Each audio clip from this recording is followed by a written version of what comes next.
नमस्कार, मैं सुचेता वास्तु ज्योतिष रिसर्चर। आज हम एक बहुत विशेष सब्जेक्ट पे बात करेंगे और ये विषय जो है इतना महत्वपूर्ण है जो आपके सीधे तौर पर आपके जीवन से जुड़ा है।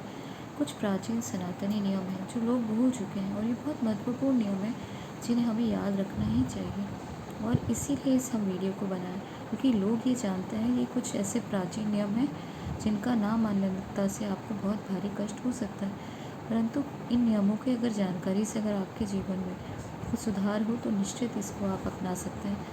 और ये सबसे महत्वपूर्ण आज हम आपको जानकारी देने वाले हैं क्योंकि आपने बहुत सारे यूट्यूब्स में देखा होगा लोग अम्बुबाची मेले के बारे में आपको जानकारी दे रहे हैं, परंतु हार्डली कोई नहीं बता रहा कि किस तरीके से हमारे जीवन को प्रभावित करता है, किस तरीके से हमें इस समय क्या नियम हमारे प्राचीन है, कौन से सनातनी नियमों का हमें पालन करना है। क्योंकि आप जानते हैं माँ कामाख्या का सबसे बड़ा यहाँ पे स्थान, पौराणिक स्थान अगर कहा जाए, मनुष्य तांत्रिक शक्ति का एक बहुत बड़ा सबसे बड़ा पुंज है वैश्विक रूप से, तो कहना गलत नहीं होगा। ये अम्बुबाची मेला विश्व में सबसे बड़ा ख्याति प्राप्त एक ऐसा मेला होता है जहाँ से देश विदेश से लोग आते हैं और भारत से तो जाते ही हैं, परंतु इस स्थान में 4 दिन या 5 दिन लगभग यहाँ पे ऐसा स्थान, ऐसी व्यवस्था हो जाती है जो किसी एक सिंगल साधकों को बैठने तक की यहाँ पे जगह नहीं होती। यहाँ पे सिर्फ मैं माता के प्रांगण की बात नहीं करूँगी, अभी तो पूरे क्षेत्र में समय से कई महीनों से लोग यहाँ पे आके इकट्ठा होना हो शुरू हो जाते हैं।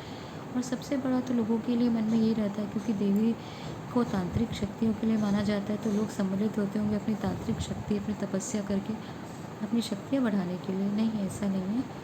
बहुत से लोग इसलिए भी जमा होते हैं क्योंकि उनको अपनी कुंडलिनी शक्ति बढ़ानी है, या कई लोग अपनी सुपर जो एनर्जी होती है, अपनी सेल्फ एनर्जी को ध्यान में रखते हुए इकट्ठा होते हैं। कई लोग यहाँ इस मेले में इसलिए एकत्रित होते जाते हैं क्योंकि वो उनके मन में कोई बहुत बड़ी इच्छा हो, कोई लालसा हो, कोई उनको अपनी मन्नत पूरी होने का यहाँ पे लालच हो, उसके लिए भी लोग यहाँ इकट्ठा होते हैं।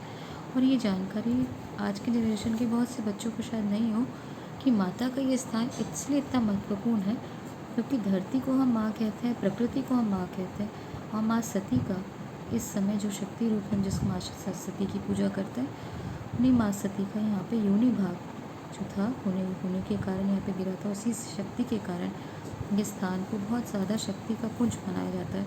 फर्टिलिटी की, प्रजनन शक्ति के साथ यह एक बहुत बड़ी शक्ति का पुंज होने के कारण, परम शक्ति, परम प्रकृति का रूप होने के कारण इस स्थान का इतना यहाँ पे विशेष महत्व है।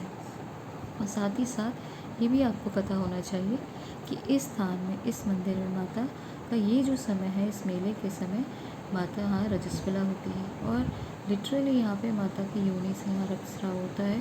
और ऐसा माना जाता है जिस वस्त्र का यहाँ पे प्रयोग किया जाता है, अगर उस वस्त्र का एक छोटा सा भी अगर आपको हिस्सा मिल जाए तो आपकी किस्मत को 180 डिग्री बढ़ाने में आपका किस्मत पूरी तरीके से बदल जाती है। जो भी इस समय वहाँ जाता है तो उसकी सबकी लालसा होती है कि वो थोड़ा सा वस्त्र, साधक होता है तो उसकी साधना बढ़ती है, और अगर कोई गृहस्थ है तो उसके जीवन में सुख, शांति, संपत्ति का बहुत बड़ा वास होने के कारण, बहुत ज़्यादा 180 डिग्री शुद्धता आने के कारण उसके सबके जीवन में इस स्थान में यहाँ पहुँचने का एक लालसा बनी रहती है।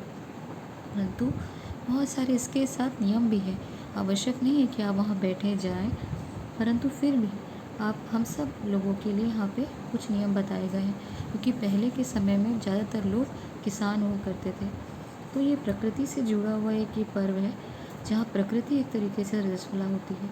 तो यहाँ पे मान्यता ये है कि किसी भी प्राचीन नियम है जो हम आज के डेट में देखते हैं कि बहुत सारे लोग अपने नियम धर्म, अपने प्राचीन संस्कारों को भूलते जा रहे हैं, या कुछ करते भी हैं तो उन्हें पता नहीं है, सिर्फ एक प्रोसेस, एक रिचुअल की तरह उसे पूरा करते हैं। तो इन नियमों का आपको कारण भी पता होना चाहिए। जैसे हम 3 रूप में से देखेंगे। सबसे पहला किसानों के लिए, किसानों का पहले हमें पता है कि पहले किसानों को ही सबसे महत्वपूर्ण एक व्यवसाय का रूप दिया जाता था। तो किसानों के लिए यहाँ पे मान्यता है कि इस समय कम से कम 4-5 दिन आप किसी प्रकार की खेती के कार्य ना करें। खेती बाड़ी से भी आप दूर रहें, हो सके तो सिर्फ अपने फल आदि तोड़ने के लिए बिना किसी औजार के अपनी खेती में प्रवेश करें, क्योंकि इस समय किसी भी औजार, किसी टूल का, जैसे फावड़ा है, रापा है, किसी भी टूल का आपको प्रयोग नहीं करना है जिससे आप धरती को खोदें या धरती में कुछ आप बोने का प्रयास करें। ना बीजा बोना है, ना पेड़ किसी प्रकार के आपको लगाने हैं, कोई पेड़ पौधे से जुड़ा हुआ कार्य नहीं करना। और सबसे महत्वपूर्ण है कि समय आपको अगर कुछ करना ही है, क्योंकि अब किसान है तो क्या करेगा, क्योंकि इस समय नियम बनाए गए हैं कि आज भी आप कई प्राचीन गाँव में जाके देख सकते हैं, लोग शांति से बैठ के खेलों का आयोजन करते हैं, खेलते हैं, स्वादिष्ट और बहुत पौष्टिक अच्छे स्वादिष्ट व्यंजन बनाते हैं, खाते हैं, अपने परिवारजनों को खिलाते हैं और पूरी तरीके से अपने जीवन को आनंद में इस समय कम से कम 4-5 दिन किसी और कार्य को ही नहीं करते। और यहाँ पे नियम बने रहते हैं कि 5 दिन आपको कुछ नहीं करना, मात्र आपको एंजॉय करना है और अच्छे से अच्छा स्वादिष्ट से स्वादिष्ट भोजन बनाना है और खाना है। ये तो रहता है किसान का। दूसरा सबसे महत्वपूर्ण हम देखें कि साधकों के लिए क्या नियम है, क्योंकि यहाँ पे कई देवी साधक हैं, कई ऐसे भी साधक हैं जो मात्र तांत्रिक साधना से तो दूर रहते हैं, परंतु साम विद्या यानी शांत साधनाओं को या कुंडली जागृत से जुड़े हैं, या कोई एनर्जी अपनी बढ़ाना चाहता है, वो एनर्जी सेंसिटिविटी को अपना अपना जो है उसका लक्ष्य होता है। अनेक प्रकार के यहाँ पे लोगों की जो है देवी साधना से जुड़े हुए कार्य हो सकते हैं।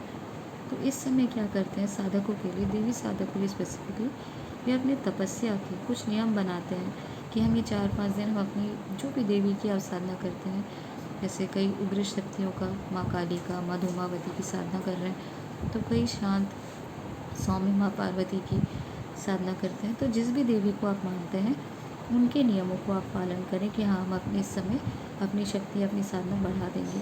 परंतु ये चीज़ आपको नोट करनी है, बहुत से लोग ये नहीं जानते कि देवी साधना का समय है। कई लोग किसी भी समय कुछ भी कर रहे हैं कि उन्हें कोई जानकारी नहीं है। जैसे पितृ की पूजा कब करनी है, शिव जी की पूजा तो आप पूरे दिन कर सकते हैं, लेकिन शिव जी की पूजा का सबसे साधारण, सबसे महत्वपूर्ण और सबसे उनका शिव जी का फेवरेट समय कौन सा है, वैसे ही देवी की साधना का सबसे महत्वपूर्ण समय कौन सा होता है, वो है रात्रि का। रात्रि होते ही माता की साधना की जाती है और दिन में कई लोग आप देखेंगे खतरनाक रूप से वो पूरे मंदिर मंदिर जाएंगे और हर प्रकार की जो है आरती पूजा पाठ सब कुछ अपने भजन कीर्तन शाम तक उनका हो जाता है। और रात्र को जो भी फलाहार, जैसे आप नवरात्रि में देखें फलाहार आदि लेंगे और सीधा अपने बिस्तर में। तो जब आपका साधना का मार्ग, जब माँ से कनेक्शन का समय खुलता है, आप उसी समय अगर बिस्तर में चले जाएंगे तो आपकी क्या साधना होगी। इसीलिए ये नियम पालन किए जाते थे। और कभी भी नवरात्रि को 9 दिन नहीं कहा गया, नवरात्रि को नवरात्रि ही कहा गया, यानी रात्रि का समय। जब माता का, जब आपको साधना का समय जब शुरू ही होता है, माता से आप संबंध अपना एक स्थापित कर सकते हैं। एक बच्चा जब अपनी माता के साथ जब अपनी बात रख सकता है, वही समय आप अगर सो जाएंगे तो आप अपनी साधना को कैसे बढ़ाएंगे। आप दिन भर उपवास रखें, मंदिर जाएं, फलाहार आदि लेकर आप कम से कम रात्रि होते ही अपने जो भी आपकी नियम है, नियमावली में जो आपका दिनचर्या का रूप दिया गया है, आप उसको अपनी साधना में अपना शामिल करके उसको पूजा कर सकते हैं। परंतु ये टाइम का आपको बहुत आवश्यक रूप से ध्यान रखना है कि देवी साधना का समय जो है वो रात्रि का है।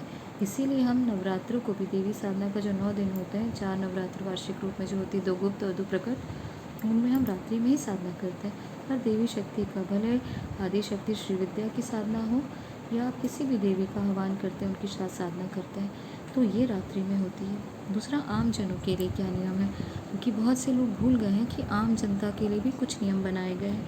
आम जनता के लिए ये नियम है कि आप किसी प्रकार का ना गड्ढा खोदेंगे, ना बाड़ी में, ना नींव बनाने के लिए, ना पेड़ लगाने के लिए, ना बीजा बोने के लिए, ना हैंडपम्प, किसी प्रकार का कोई गड्ढा आप नहीं खोद सकते।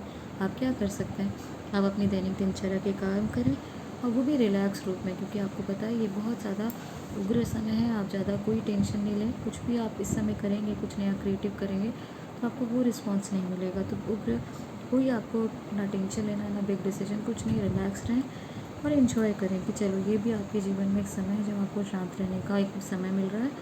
और हो सके तो अपने घर वालों के लिए, अपने लिए, जो आपको पसंद है, आपके घर के लोगों को पसंद है, वो भोजन बनाएं, स्वादिष्ट भोजन बनाएं, पौष्टिक भोजन बनाएं, क्योंकि उस समय अब आप देखेंगे दक्षिणायन का समय शुरू होने वाला है।